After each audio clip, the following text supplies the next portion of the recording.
to your station. How did Cerberus get in? Not sure. One minute we were getting reports of the Reaper invasion. The next, there was chaos. Didn't even realize it was Cerberus at first. Could they be working with the Reapers? Doubtful. But I suppose anything's possible.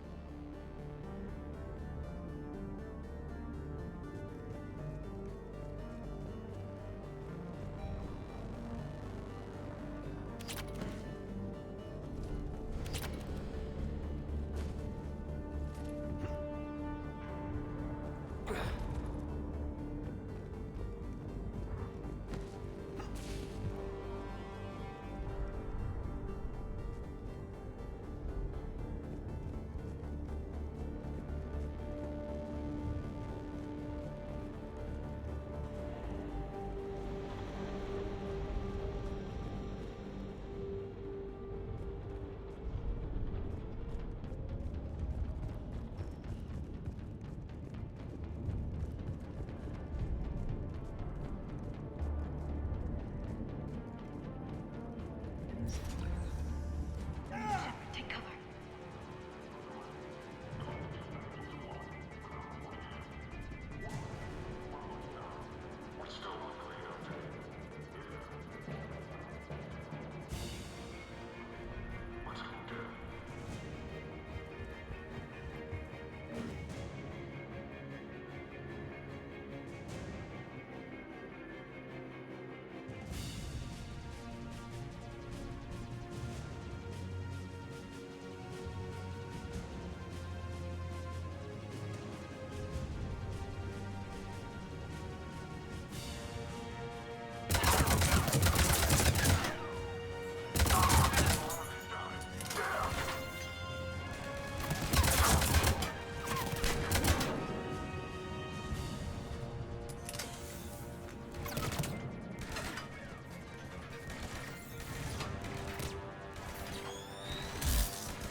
Shepard, see if you can gain access to the pedway.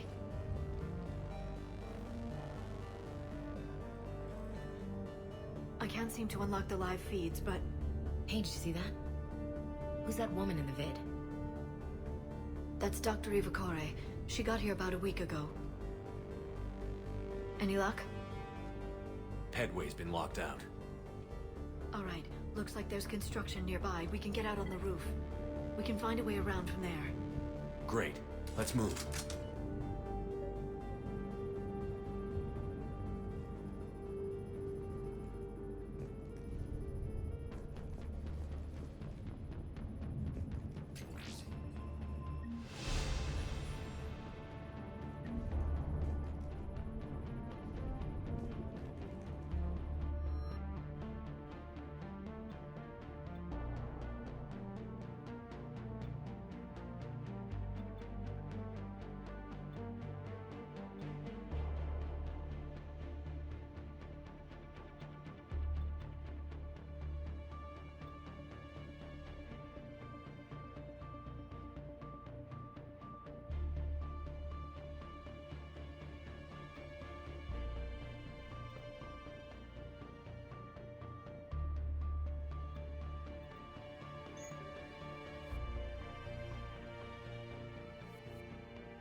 Looks like the Alliance is still putting up a fight.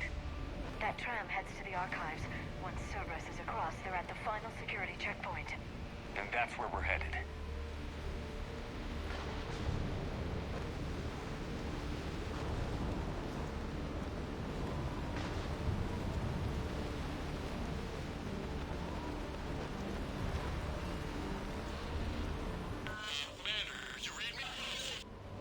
Barely.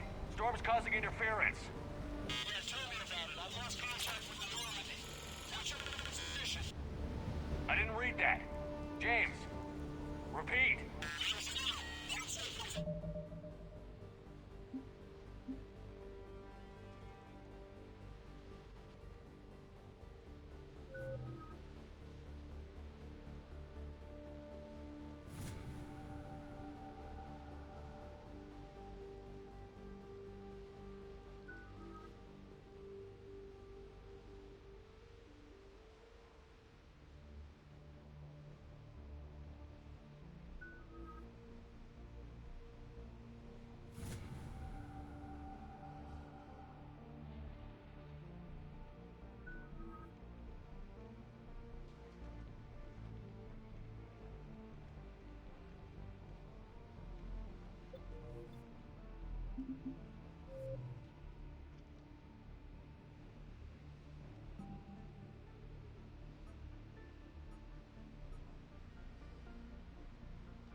Admiral Stephen Hackett is a decorated officer in the Systems Alliance, currently assigned to Arcturus Station on the farm.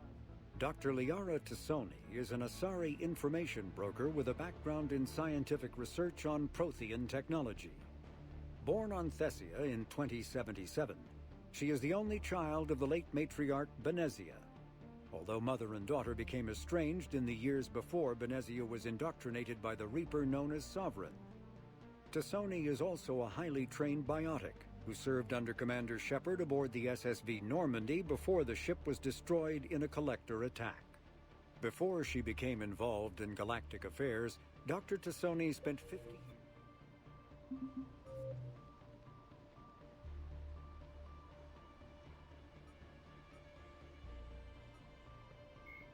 Cerberus built the Normandy SR-2 as a second-generation version of the Alliance frigate SSV Normandy after the Collectors destroyed. Originally created to covertly insert Alliance Marines into hostile environments, the UT-47 shuttle has since been sold to allies, recovered by enemies, and had its specifications stolen by spies. In one form or another, this durable transport is now used in all corners of the galaxy. A-model Kodiaks feature a front-mounted mass accelerator cannon that can be used in an anti-vehicular role. Since the shuttle lacks proper gun ports, soldiers often open the side hatch to fire on enemies.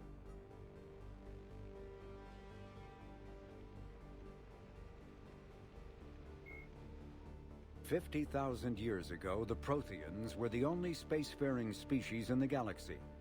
They vanished in a swift galactic extinction. Only the legacy of their empire remains. They are believed to have built the mass relays and the Citadel, which have allowed numerous species to explore and expand throughout the galaxy. Prothean ruins are found on worlds across the galaxy. While surprisingly intact for their age, functioning examples of Prothean paleotechnology are rare. Time and generations of looters have picked their dead cities and derelict stations clean. Some believe the Protheans meddled in the evolution of younger races. The Hanar homeworld of Kage, for example, shows clear evidence of former Prothean occupation. The presence of a former Prothean observation post on Mars has caused a rebirth of...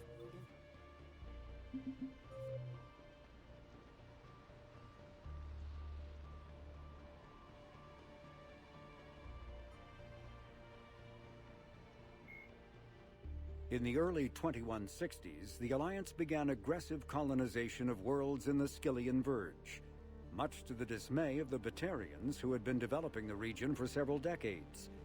In 2171, the Batarians petitioned the Council to declare the Verge a zone of Batarian interest. The Council refused, however, declaring unsettled worlds in the region open to human colonization. In protest, the Batarians closed their Citadel embassy and severed official diplomatic relations with the Council, effectively becoming a rogue state. They instigated a proxy war in the Verge by funneling money and weapons to criminal organizations, urging them to strike at human colonies. Hostilities peaked with the Skillian Blitz of 2176, an attack on the human capital of Elysium by Batarian-funded pirates and slavers. In 2178, the Alliance retaliated with a crushing assault on the moon of Torfan, long used as a staging base by Batarian-backed criminals. In the aftermath, the Batarians retreated into their own systems and are now rarely seen in Citadel space.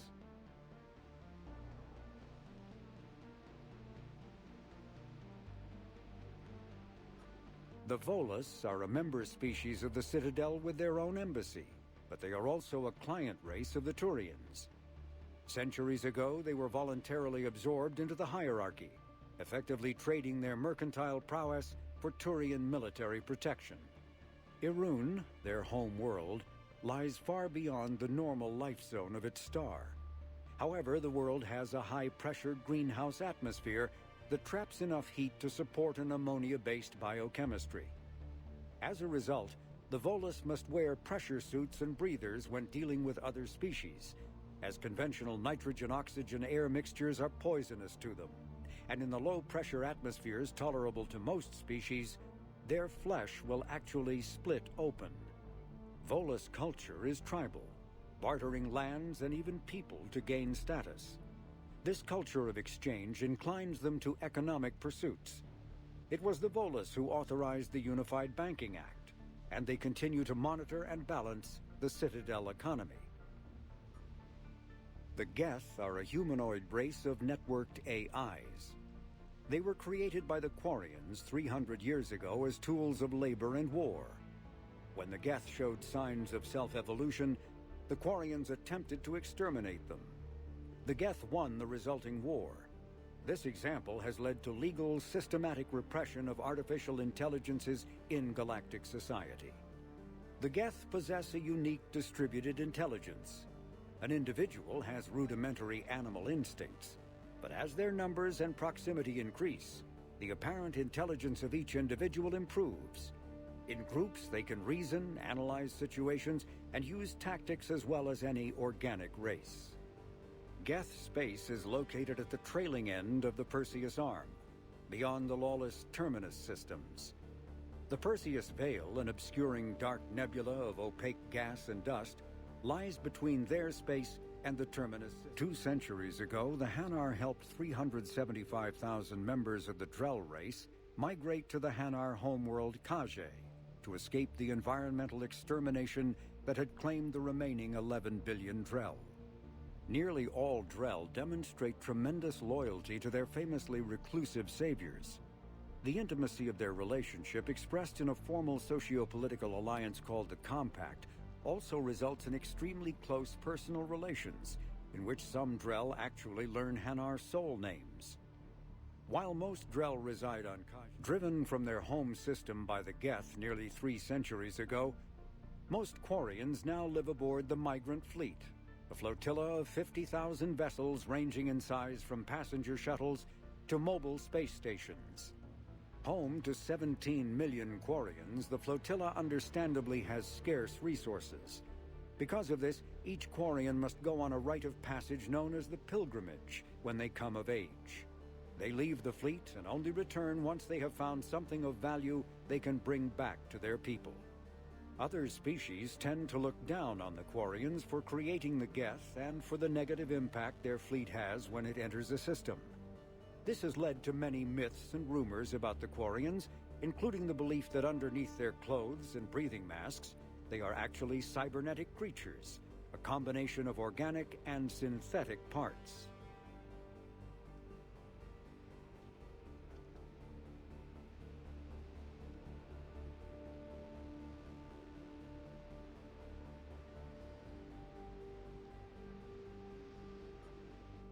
The Krogan evolved in a hostile and vicious environment. Until the invention of gunpowder weapons, eaten by predators was still the #1 cause of Krogan fatalities. Afterwards, it was death by gunshot. When the Solarians discovered them, the Krogan were a brutal, primitive species struggling to survive a self-inflicted nuclear winter. The Solarians culturally uplifted them, teaching them to use and build modern technology so they could serve as soldiers in the Rachni War. Liberated from the harsh conditions of their homeworld, the quick-breeding Krogan experienced an unprecedented population explosion. They began to colonize nearby worlds, even though these worlds were already inhabited. The Krogan rebellions lasted nearly a century, only ending when the Turians unleashed the Genophage.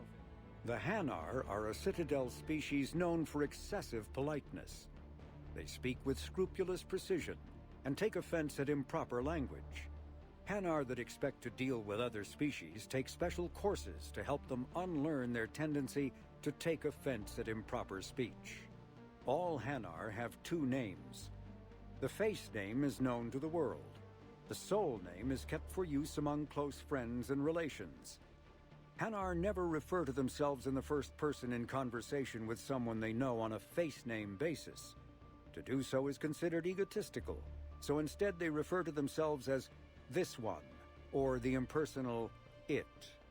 Their homeworld, Kage, has 90% ocean cover and orbits an energetic white star, resulting in a permanent blanket of clouds. Due to the presence of Prothean ruins on the world, many Hanar worship them, and Hanar myths often speak of it. When the Asari discovered the Citadel, they also discovered the Keepers, a docile, multi-limbed insect race that seemingly exists only to maintain and repair the great Prothean station. Early attempts to communicate with or study the Keepers were failures, and it is now illegal to interfere with or impede Keeper activity. Because they are complete, the Elcor are a citadel species native to the high-gravity world Dakuna. They are massive creatures standing on 4 muscular legs for increased stability. Elcor move slowly, an evolved response to an environment where a fall can be lethal. This has colored their psychology, making them deliberate and conservative. Elcor speech is ponderous and monotone. Among themselves, scent, slight movements, and sub-vocalized infrasound convey shades of meaning that make a human smile seem as subtle as a fireworks display.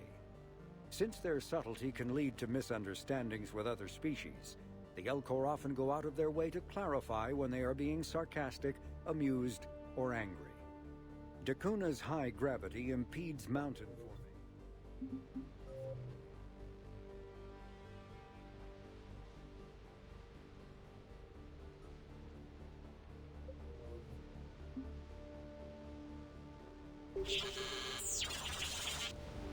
Damn it! That storm's going to be in here very soon. Yeah, I think it's already here. Good point.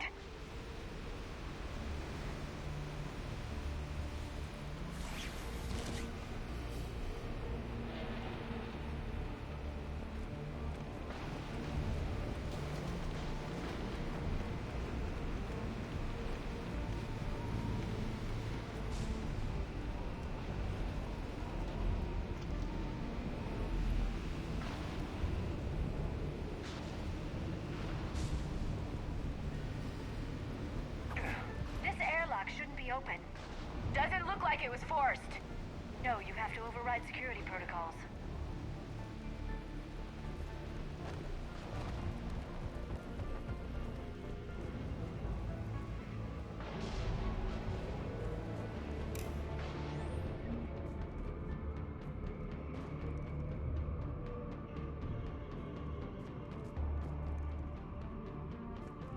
Someone vented the air from this room while they were still here.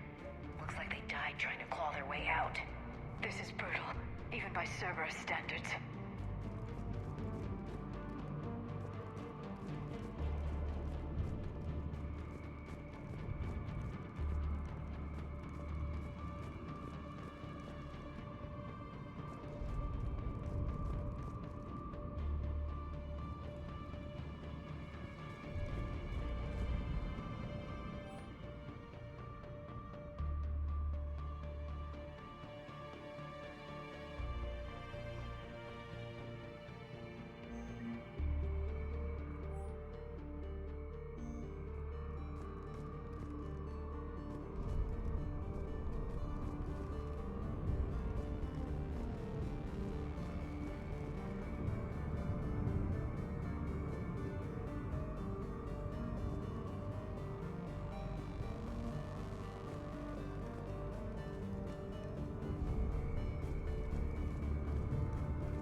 flashlights.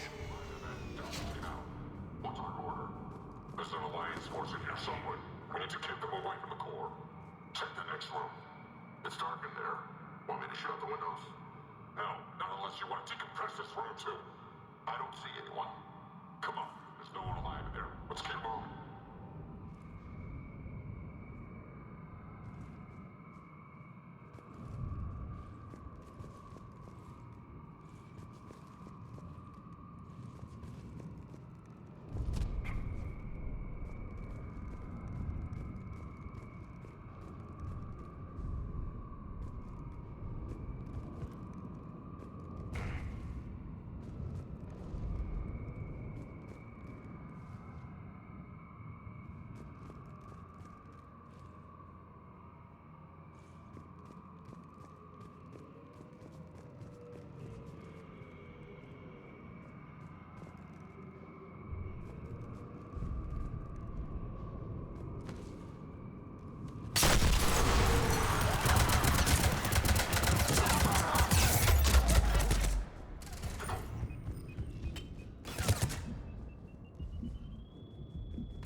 Need to pressurize the room first.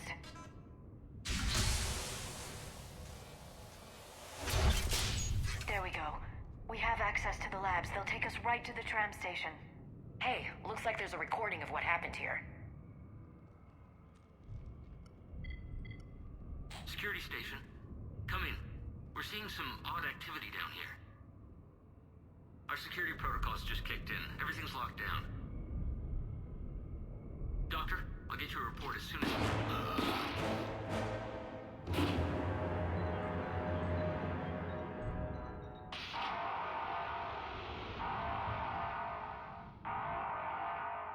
I guess we know how Cerberus got in. I should have realized it when I met her. I was just so focused on finding a way to stop the Reapers.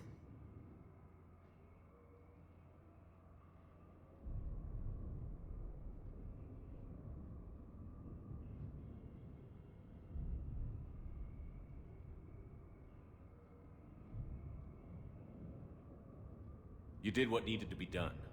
Right now, I need you to get us to the archives. Through the door. We're getting close. Nice. Let's move.